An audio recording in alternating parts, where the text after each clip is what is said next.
উনি কেন কাঁদছে জানেন? আজ একটা বছর উনি জানেনই না ওনার সন্তানের কবর কোনটা। গত বছর 18ই জুলাই ওনার ছেলে মোহাম্মদ সোহেল রানা আন্দোলনে যে নিখোঁজ হন। পরবর্তীতে যখন জানতে পারেন আঞ্জুমানে মফিদুল ইসলাম থেকে রায়ের বাজার বদ্ধভূমি কবরস্থানে 114টি বেওয়ারিশ লাশ দাফন করা হয়েছে, ছুটে যান সেখানে। ছবিগুলো একে একে দেখেন এবং পেয়ে যান নিজের বুকের মানিকের ছবি। কিন্তু জানেনই না সেই অজানা 114 কবরের মাঝে কোনটা তার সন্তানের। বিগত 1 বছর এই সব পরিবারের জন্য কি করেছেন বাংলাদেশের অন্তর্বর্তীকালীন সরকার? কেন 1 বছরেও এই সকল কবর চিহ্নিত করলেন না আপনারা? প্রফেসর ইউনূস, আপনার লজ্জা লাগে না? আপনার সময় হয় একবার না দুইবার সোহেল তাজ আর তার পরিবারের সাথে দেখা করার, কিন্তু আপনার সময় হয় না শহীদদের কবর আইডেন্টিফাই করার মতো রিসোর্স মোবিলাইজ করার। শতাধিক কবরের কোনটা কার কবর এটা আইডেন্টিফাই করা কি খুব জটিল কাজ? তারপরেও এটা পারেন না আপনারা, অথচ পুরো রাষ্ট্রটাই তার সব রিসোর্স আপনাদের দিয়ে রাখা হয়েছে। এই মায়ের অভিশাপ আপনাদের উপরে পড়ুক, আপনাদের উপরে, আপনাদের অথর্ব উপদেষ্টা মণ্ডলীর উপরে খোদার লানত পড়ুক।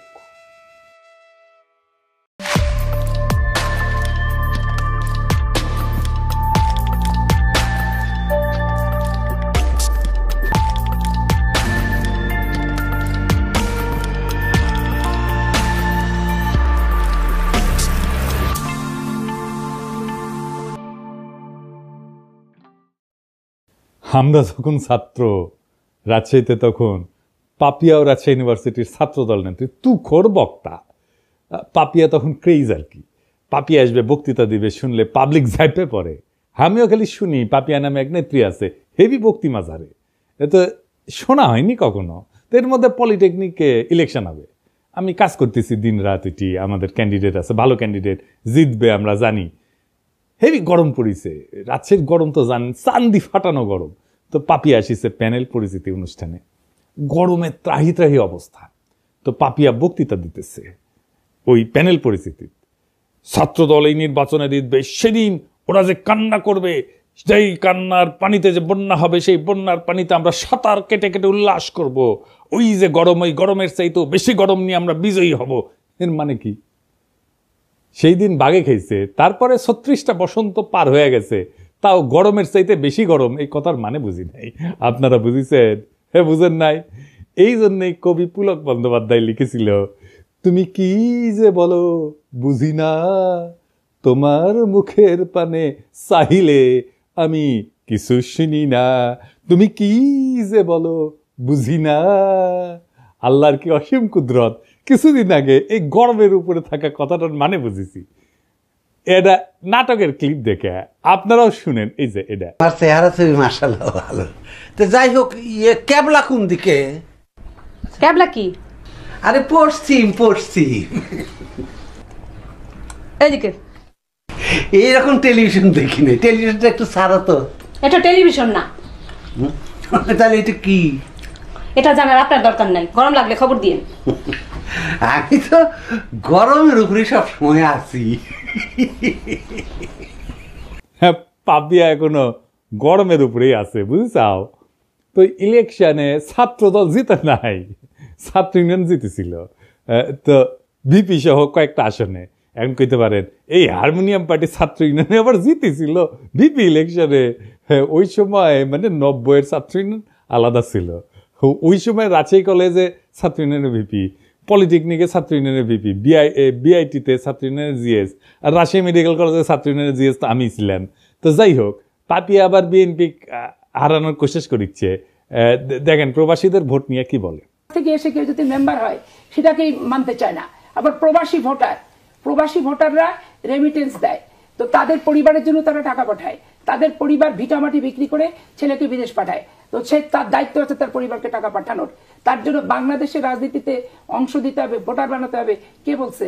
বাংলাদেশের সুখ দুঃখ একটা নিরাপদ জায়গা থেকে তারা প্রতিবাদ করে।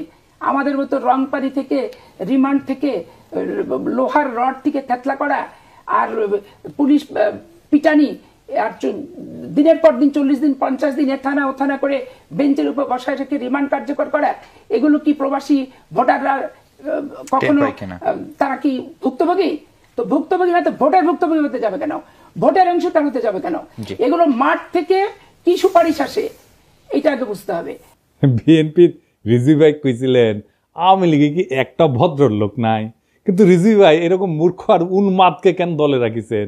ও তো রাজনীতির কিছুই বুঝে না। ওর মাথাত কেউ ঢুকেছে প্রবাসীরা বিএনপি ভোট দিবে না, আর ওই সারিন্দা বাজানো শুরু করেছে প্রবাসীদের ভোটই দিবার দিবি না, যাতে যেন বিএনপি জিতে।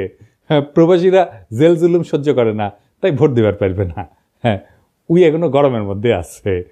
আমাক কয় সকলে, দাদা ও কিছু কবেন না। কি আর কমু, ওর মাথার স্কুপ কুটি খুলে পড়েছে, ওইটা খুঁজে দেয় না। না, ওইটা খুঁজে দেওয়া লাগবে, তাহলে ঠিক হয়ে যাবে সব। বেশি গরম পড়েছে বোধ হয়। তো এর মধ্যে হয়েছে কি, চট্টগ্রামের বাঁশখালী ওই এক এনসিপির সংগঠনকে মাইরে একেবারে ফাইটে ফেলিছে বিএনপি, যে দেখেন নাম। তো এনসিপির নাসির পাটোয়ারি ও আবার নাকি বারবি বারবি কয়, তোর বক্তব্যের জবাব সালাউদ্দিন দিছে ওই হাত তুলে, গায়ে হাত তুলে মাইরে পিটে। আমরা কিছু কইছিলাম, আমার ওই জুতা মারিছিল না ওর লোকজন, মারিছে। এবার আমরা গেলাম মারবি কলে সালাউদ্দিনের লোকজন। শিবরাত্রির বডিগার্ডকে তো নিয়মিত তোষণ কইরা ওই ফজো পাগলা আর ওই যে ইন্ডিয়ান চ্যানেলে যে দেশবিরোধী বক্তব্য দেয় রুমিন পাড়ানা এবং প্রবাসীদের অপমান করে পাপিয়া, এই সমস্ত ঘটনায় আমরা এখন যদি ধরে পাপিয়াক বাম্বু দিই ক্যাঙ্কা হবে। এক নাসির পাটোয়ারি একটা রাজনৈতিক বক্তব্য দিছে, শুরু হয়ে গেল প্রকাশ্যে হামলা। চরমনাইকে সালাউদ্দিন সাহেব বলছে চরের দল, আর কয়েকটি দল সরোয়ার্দী উদ্যানে জনসভা করেছে, বলছে সংসদের নিম্ন কক্ষে অনুপাত চাই, উচ্চ কক্ষে অনুপাত চাই, অনুপাত ছাড়া নাকি বাংলাদেশে নির্বাচন হবে না। যারা এই কথা বলছে তারা একটা চরের দল। তারা কখনো একটি আসনও পায় নাই, একটা মেম্বার চেয়ারম্যানও হইতে পারে নাই। শেষ পর্যন্ত একটা সিটি কর্পোরেশনের নির্বাচনে আওয়ামী লীগের অধীনে নির্বাচনে গেছে, সেই নির্বাচন আমরা বর্জন করেছিলাম, সেখানে একটা দন্ত মোবারক শহীদ হয়ে গিয়েছে। যুদ্ধ ছাত্রদের মুতে ভাসিয়ে দিতে চাইছিল। এগুলো কি? এই কথা বললে একেবারে একেবারে স্যাট করে উঠলে হবে। 16 বছর চৌদনের উপরে থেকে সালাউদ্দিনের মতো নেতারা ছাড়া হয়ে গেছিল।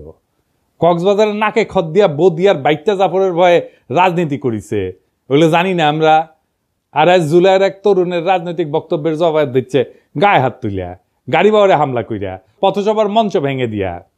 এই বিএনপি বড় বড় নেতারা খুব হুঙ্কার দেয়, কিন্তু শহীদ সালাউদ্দিন কাদের চৌধুরী ফাঁসির পরে সারা দেশে একদিন হরতাল দিতে পারে নাই। চট্টগ্রামে আধা বেলা হরতাল ডেকে দায়িত্ব সারিছিল, এখন এদের র্যাডম বেরিয়েছে, আর্কিলিস হয়ে গেছে। এইসবের পরিণতিকালে খুবই খারাপ হবি। রাজনৈতিক প্রতিপক্ষকে ডিল করা শিখেন। যাদের দয়া পলিটিক্যালের সাহস ফিরে পেয়েছে তাদের কটু কথার সমালোচনা সহ্য করা শিখেন। জুলাই একটা বড় দল, আওয়ামী লীগ আপনাদের চাইতে বড় দল ছিল, ওর দিছে বাচ্চারা, দিল্লি পাঠিয়ে দিছে। এমন আর একটা পরিস্থিতি তৈরি করেন না, আপনাদের কলে যাওয়ার জায়গা নাই। বড় দলের অভিভাবক সুলভ আচরণ হবে, দয়া এবং ভালোবাসা দিয়া। আপনারা নিজেদেরকে রাজনৈতিক প্রতিপক্ষ ভাবেন, মাথায় যদি নিজেদের বয়স্ক মুরব্বী আর তাদের বাচ্চা ভাবেন, তাহলে ভাই আপনারা রাজনীতি করতে পারবেন না। আবার বিএনপি লেসপেন্সার গুলা করছে কি যে ছেলেটা নাকি লিক করতো, অথচ হয়েছে জুলাই বিপ্লবের সক্রিয় অংশগ্রহণকারী এবং আহত যোদ্ধা। গত জুলাই সে মাথা এবং পায়ে ছলরা গুলি খাইছিল এবং আহত পরে এই ব্যাপারটা সরকার কিন্তু যাচাই করছে, লাইভ এসে জুলাই যোদ্ধা কার্ড দেখাইছে যে দেখেন। ইতিমধ্যে একটা খবর আমরা পেলাম যে বাঁশখালী, চট্টগ্রামের বাঁশখালীতে আমাদের একজন সংগঠক এবং আমাদের নেতা একই সাথে গত জুলাই সে আহত, গুলিবিদ্ধ, তার পায়ে এবং মাথায় ছড়া গুলি যেটা, সেটা সেই মানে আহত সে, এবং সে এনলিস্টেড আহত, যেটা মানে সরকার কর্তৃক যেটা জুলাই যোদ্ধা কার্ড দেওয়া হয় আর কি আহতদের জন্য। এরপরেও যদি তাকে মারা জায়েজ করার জন্য লিগার বানাইতে চান তাহলে আর কিছু বলার নাই। হ্যাঁ, আওয়ামী লীগের সাথে যে আচরণ করেছিলাম আমরা আপনাদের সাথে সেটা শুরু করব, এবং এটা করলে আপনাদের চটি বাটি গোল হয়ে যাবে, কয়ে দিলাম আগে থেকেই। আবার দেখেন বিএনপির এক যুব নেতা স্লোগান দিচ্ছে, তুমি কে আমি কে বাঙালি বাঙালি। শুনুন, তুমি কে আমি কে,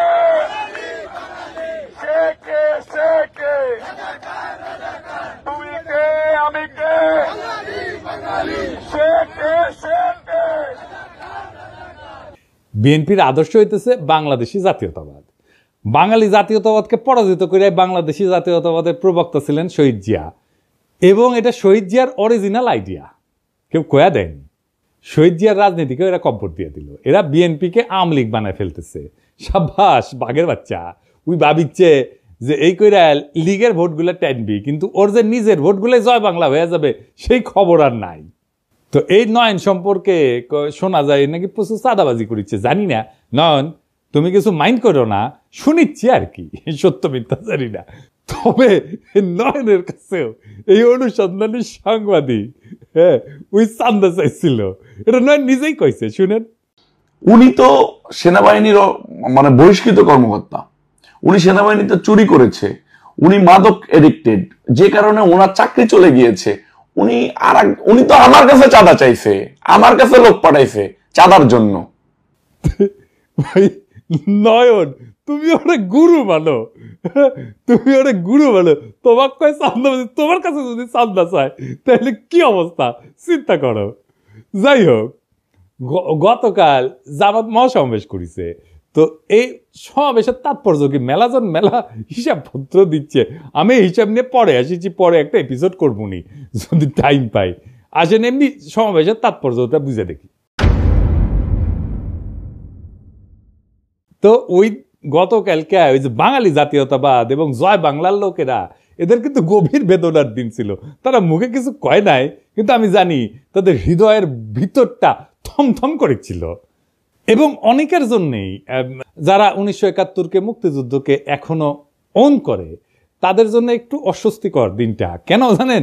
যে ঢাকা রেসকোর্স, ওইখানে জামাতে ইসলামী সভা করছে, যেখানে 7ই মার্চে শেখ মুজিব সোহরাওয়ার্দীর বডিগার্ড ভাষণ দিছিল। ওইটা কিন্তু তাহলে একটা নিছক সমাবেশ থাকে না, এইটা একটা রূপক অর্থে পুনর্দখল হয়ে যায়, নীরব পুনর্দখল, সাইলেন্ট রিক্লেমেশন হয়ে যায় জামাতের পক্ষ থেকে। তো সেই 7ই মার্চে যে শেখ মুজিব ওইখানে ভাষণ দিছিল, ওই দিন শেখ মুজিব কেবল একজন নেতা ছিল না, সে ছিল একটা জনরায়ের প্রতীক।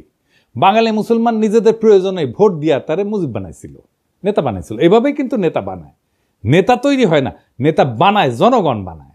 যদি মৌলানা ভাসানী 70-এর নির্বাচনে অংশ নিতেন তাহলে ইতিহাস হয়তো অন্যরকম হইতো, মুজিবের জায়গায় রেসকোর্সে দাঁড়াইতেন ভাসানী। তার মানে রেসকোর্স ময়দানে প্রতিটি জমায়েত, প্রত্যেকটা উচ্চারিত শব্দ 71 সালের এক নীরব হিসাব, 71 সালের একটা হিসাব নিকাশকে কিন্তু ছুঁয়ে যায়। এই জায়গাটা কেবল জয় বাংলার না, বরং বাংলাদেশি আত্মপরিচয়েরও প্রতীক। কিন্তু 1976 সালে 7ই মার্চে ওইখানে জামায়াতের সমর্থকরা পাকিস্তান জিন্দাবাদ স্লোগান দিয়েছিল, কনফেডারেশনের দাবি তুলেছিল। তখনও কিন্তু জামাত আনুষ্ঠানিকভাবে দল হিসেবে আত্মপ্রকাশ করেনি বাংলাদেশে। এই ঘটনার ভিতরে নিহিত আছে বাংলাদেশপন্থী নাগরিকের জন্য কিছুটা হলো বেদনার, এমনকি অপরাধ বোধের কারণ কিন্তু আছে। কিন্তু কাকে দোষ দিবেন? এই আত্মধ্বংসী বাস্তবতার জন্য দায়ী শেখ মুজিব নিজে এবং তার কন্যা শেখ হাসিনা। কারণ তারা জনগণের ভোটের পরিবর্তে ভরসা করছে ইন্ডিয়ার উপরে, এবং কলকাতার চিন্তকদের ইন্টেলিজেন্সিয়ার মাধ্যমে বাঙালি জাতীয়তাবাদকে আমদানি করে আমাদের উপরে চেপে দিছে কলোনিয়াল তালুকদারির উত্তরাধিকার হিসাবে, যার ফলাফল বাংলাদেশের মুসলমানরা তাদের প্রত্যাখ্যান করছে। সত্যি কথা বলতে, যদি আওয়ামী লীগ 1975-এর পর গণতান্ত্রিক ধারায় ফিরে আসতো, সে আর কলকাতার ইন্টেলিজেন্সিয়ার পরামর্শে বাঙালি জাতীয়তাবাদ চাপাই নাই দিয়া বাংলাদেশি চেতনাকে বিশ্বাস করত, যদি তারা জিয়ার তুলনায় আরো গণতান্ত্রিক হওয়ার দিশা বেছে নিত, তাহলে আজ তাদের এমনভাবে উৎখাত হইতো না। তাই আজ যারা বাঙালি জাতীয়তাবাদের পতাকার নিচে বুক চাপড়ায় কাটতেছেন, তাদের অনেকেই শেখ হাসিনার ওই ভারত ঘেঁষা রাজনীতির বিরুদ্ধে আপত্তি করেন না, কিন্তু বরং নিজেদের ভিতরের ইসলাম বিদ্বেষ থেকে জামাতকে গালি দিচ্ছেন, জিন্নাকে গালি দিচ্ছেন, বাঙালি জাতীয়তাবাদকে ধর্ম বিদ্বেষের হাতিয়ার বানাইছিলেন। শুধু তাই না, হাসিনার নির্মম নির্যাতন, নিপীড়ন, গুম, খুন, হত্যাকাণ্ডে তারা নীরব সমর্থন দিচ্ছেন। বিদেশে লুটপাট করার টাকা ভাগাভাগিতেও তারা মুখ ফেরায় থাকেনি। এবং এরই ফলাফল হলো আজকের এই পরিণতি, আওয়ামী লীগের পতন আর জামাতের উত্থানের বাড়তি সুযোগ। তবে এই মিটিং আর একটা অভাবনীয় ঘটনা ঘটছে। কি সেটা? জামাতের আমির, আমার অত্যন্ত পছন্দের বড় ভাই, তিনি 2 বার বক্তৃতা দিতে গিয়ে কোলাপস করে পড়ে গেছে। এইটা কি একটা রাজনৈতিক দলের নেতার জন্য কাম্য একটা বিষয়, কাম্য ঘটনা? এর ফলে কি জামাত আগাইলো না পিছাইলো? জামাতের কি দুর্নাম হবে? ওনার কি নেতৃত্বের সামর্থ্য নিয়ে প্রশ্ন উঠবে? না, এতে ওনার জনপ্রিয়তা বাড়বে। হিসাব করে দেখেন কারণটা কি? এতে একটা আবেগের সংহতি তৈরি হয়। নেতা যদি হঠাৎ অসুস্থ হয়ে পড়ে, জনগণ তাকে রক্ত মাংসের মানুষ হিসেবে দেখতে শুরু করে এবং একটা সহানুভূতির ঢেউ তৈরি হয়। মানুষ মনে করেন তো দেশের জন্য এরকম করছেন, এই অনুভূতি কাজ করে। এইভাবে কোলাপস করলে তাকে একজন ত্যাগী যোদ্ধা হিসেবে তুলে ধরে। দেখো দেখো দেশের জন্য কতটা কষ্ট করতেছেন, এই বার্তা ছড়ায় পড়ে। পলিটিক্সে সবাই কথা বলে, কিন্তু সবাই কথা বলার মতো থাকে না। আর যখন কেউ কথা বলার মাঝখানে হঠাৎ এইভাবে নিঃশ্বাস হারায় ফেলেন, তখন মঞ্চ কেঁপে ওঠে। একটা শরীরের পতনে তখনই শুরু হয় এক নতুন ধরনের রাজনীতি। না, আমরা বীরত্বের কথা বলতেছি না, বলতেছি ভাঙনের মধ্যে দিয়ে উত্থানের কথা। যখন নেতা কোলাপস করেন, তখন তিনি কেবল মাটিতে পড়েন না, তিনি পড়ে যান মানুষের হৃদয়ের গভীরে। শফিক ভাই এইভাবেই হৃদয়ের গভীরে পড়ছেন। যেটা ঘটছে আমরা দেখছি, একটা জনসভা, লক্ষ লক্ষ মানুষের ভিড়, নেতা কথা বলতেছেন, সরাসরি আগুন জ্বরা ভাষণ, হঠাৎ থেমে গেলেন, নিঃশ্বাসের শব্দ বেড়ে যায়, 1 পা 2 পা করে, তারপরে ধপাস করে পড়ে গেলেন মঞ্চেই। অনেকে চিৎকার করে উঠছেন, কিন্তু তিনি কি সত্যি পড়ে গেছেন নাকি ঠিক তখনই তিনি মানুষের হৃদয়ে উত্থান করেন? আমি কয়েকটা আন্তর্জাতিক ঘটনার কথা বলি। রবার্ট এফ কেনেডি ভাষণ শেষে গুলিবিদ্ধ হয়ে মঞ্চে পড়ে যান। কোনো রাজনৈতিক প্রতীক কখনো এত রক্তে জন্ম নেয়নি। তার জন্য পোস্টার ছাপা হয়, এতেই উনার জনপ্রিয়তা আকাশচুম্বী হয়ে যায়। রাজনীতি মানে কিন্তু পারফেকশন না। মানুষ চায় একজন তার মতো একজন মানুষ, তার মতো একজন ভাঙা নেতা, যে তার মতো কষ্ট পায়, যে তার মতো কাঁদে, যে তার মতোই ভালনারেবল। এটাই হিরোইক সাফারিং এফেক্ট। নেতা যদি ভোগে, জনগণ তাকে ভালোবাসে। ফরাসি চিন্তাবিদ জালুক ন্যান্সি, উনি বলছিলেন, যে শরীর কষ্ট করে সেই সত্য বয়ে আনে। আর জর্জিও আগাম্বেন উনি বলছিলেন, the moment the sovereign body collapses, the political soul rises. তাহলে প্রশ্ন দাঁড়ায়, নেতা যখন পড়ে যায় তখন কি উঠে আসে? উঠে আসে ক্ষমতার নতুন ভাষা। ভাঙন থেকে উঠে আসে এক নতুন প্রতীক, যেখানে নেতা আর কেবল মানুষ না, তিনি হয়ে ওঠেন সিনেমার মতো সাহসের স্থাপত্য, বীরত্বের প্রতীক, আস্থার জায়গা, ভরসার জায়গা, এবং মানুষ কানেক্ট করতে পারে তার সাথে। নেতৃত্ব সবসময় ভাষণের মধ্যে থাকে না, এইভাবে পতনের মধ্যেও থাকে। তাই এটা সিম্বলিক ব্রেকডাউন। ফরাসি দার্শনিক রোলা বার্ট বলছিলেন যে মৃত্যুর কাছাকাছি যাওয়ার প্রত্যেকটা মুহূর্তই একটা রাজনৈতিক পুনর্জন্মের আভাস দেয়। নেতা যখন কোলাপস করে, তখন মানুষ বোঝে এই লোক নিজের চেয়েও বড় কিছুতে বিশ্বাস করে। আর এখানেই আসে এক গভীর থিওরি, যেটা আগে বলছি, হিরোইক সাফারিং এফেক্ট। নেতা যখন কষ্টে পড়ে, তার প্রতি সহানুভূতি বাড়ে, আর সহানুভূতির সাথে আসে বিশ্বাস। বিশ্বাস থেকে তৈরি হয় কারিশমা। জার্মান সমাজবিজ্ঞানী ম্যাক্স ওয়েবার বলছিলেন, কারিশমা হচ্ছে এক ধরনের ঐশ্বরিক বা অতিপ্রাকৃত বৈধতা, যা দুর্দিনে প্রকাশ পায়। নেতার শরীর যখন হার মানে, মন তখন কথা বলে, আর মনই তখন জনগণের সাথে একাত্ম হয়ে যায়। সুতরাং নেতা যখন তার ভাষণের মঞ্চে পইরা যান, তখন আমরা যদি দুঃখ করি, তাহলে কিন্তু আমরা ঘটনাটা বুঝি না। আর যদি ভাবি উনি দুর্বল হয়ে পড়ছেন, তাও ভুল। কারণ নেতা আসলে তখনই সবচেয়ে শক্তিশালী হয়ে ওঠেন। তখন তার শরীর চিত হয়ে পড়ে থাকে, আর জনগণের মন তার দিকে ঝুঁকে পড়ে। রাজনীতি কেবল শব্দের খেলা না, এটা কখনো কখনো শরীর ভাঙার বিনিময়ে মন জয়ের কাহিনী। শফিক ভাই মানুষের মন জয় করে ফেলছে। উনি মন জয় করার মতোই মানুষ, একজন অত্যন্ত উঁচু মনের মানুষ, একজন অত্যন্ত ক্যাপাবল লিডার। শফিক ভাই দ্রুত আরোগ্য লাভ করেন, আবার রাজনীতির মঞ্চে ফিরে আসেন। আমাদের অনেক কাজ করতে হবে একসাথে, সেই কাজে শফিক ভাইকে দরকার, শফিক ভাইয়ের মতো নেতা দরকার, শফিক ভাইয়ের মতো মুরব্বী দরকার। আমরা চাই আমাদের নেতা আমাদের মতোই হোক, আমাদের মতোই রক্ত মাংসের মানুষ হোক, আমাদের মতোই দুঃখ পাক, আমাদের মতোই কষ্ট পাক, আমাদের মতোই কান্না করুক, আমাদের মতোই ভালনারেবল হোক। আমাদের রাজনীতিতে সেই রকম নেতা সবাই হয়ে ওঠেন। আমরা সেই কামনা করলাম, সেই নেতারাই আগামীর বাংলাদেশ নির্মাণ করতে পারবে। সেই দিনের অপেক্ষায় আমরা থাকলাম। আমরা সেই দিন একসাথে আবার সেই বিপ্লবকে পুনর্নির্মাণ করব, আবার সেই বিপ্লবের স্বপ্নে আমরা নতুন বাংলাদেশ গড়ে তুলব। ইনকিলাব জিন্দাবাদ।